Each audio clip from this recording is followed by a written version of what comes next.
জামালপুর সদর উপজেলার ব্রহ্মপুত্র নদের উপর নির্মাণাধীন নান্দিনা লক্ষ্মীরচর সেতু। নদের বুকে দৃশ্যমান সেতুর পিলারগুলো জানান দিচ্ছে উন্নয়নের আগমনী বার্তা।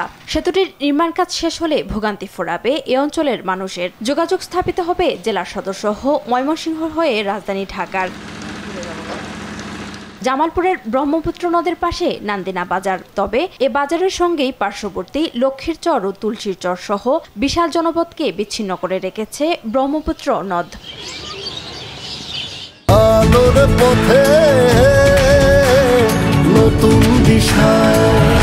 এ নদের কারণে বিচ্ছিন্ন শেরপুর জেলা সদরের বেতমারি ঘুঘুরাকান্দি ইউনিয়নের হাজার হাজার মানুষ চলাচল করে নৌকায়। নদ পার হতে গিয়ে সাধারণ মানুষ, রোগী, পণ্য পরিবহন ও শিক্ষার্থীদের পড়তে হয় ভোগান্তিতে। বর্ষা মৌসুমে পানি বাড়লে বেড়ে যায় ভোগান্তিও। সেতুটি নির্মিত হয় উচ্ছ্বসিত চরাঞ্চলের মানুষজন। অত্যন্ত কষ্ট করে চরবাসী এতদিন দীর্ঘদিন চলে আসলো। ব্রিজটা দূরত্ব কাজ হলে আমরা চরবাসীর অনেক আশাপূর্ণ হব। এইদিকে আমাদের প্রায় 4টা ইউনিয়নের মানুষের এটা খুব জরুরি একটা বিষয় হচ্ছে এই ব্রিজটা। আমাদের দীর্ঘদিনের আশা ছিল এই ব্রিজটা, সেতুটা নির্মাণ করার জন্য। আমরা স্কুল কলেজে যাইতে সময় অনেক লেট হয়ে যাইতো, বা রুগী নিয়ে আসতে নৌকার ভিতরে অনেকক্ষণ দাঁড়ায় থাকা লাগতো।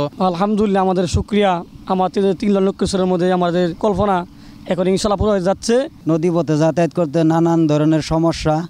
আমাদের প্রধানমন্ত্রীর কাছে এটা আবেদন যে এই ব্রিজটার কাজ যেন অতি তাড়াতাড়ি শেষ করে। স্থানীয় সরকার প্রকৌশল অধিদপ্তরের নির্বাহী এই প্রকৌশলী জানান 106 কোটি 82 লাখ টাকা ব্যয়ে নির্মাণাধীন 606 মিটার দৈর্ঘ্যের সেতুটির নির্মাণ কাজ শেষ হবে 2025 সালের 30 অক্টোবর। আশা করছি নির্দিষ্ট সময়ের মধ্যেই আমরা কাজটি বাস্তবায়ন করতে পারব। উক্ত ব্রিজটি নির্মাণের ফলে জামালপুর সদরের চরাঞ্চলের ইউনিয়নগুলোর সাথে শেরপুর জেলার একটা সরাসরি সংযোগ স্থাপন হবে। এর ফলে কৃষিজ পণ্য থেকে শুরু করে ওই এলাকার হাজার হাজার মানুষের যাতায়াতের একটা সহজতর পথ হবে এবং অর্থনৈতিক পরিবর্তন আসবে। সেতুটির নির্মাণ কাজ শেষ হলে বদলে যাবে এই অঞ্চলের মানুষের জীবনমান ও অর্থনীতি, এমনটাই আশা জামালপুরবাসীর। সৈয়দা সামিয়া তামান্না, RTV।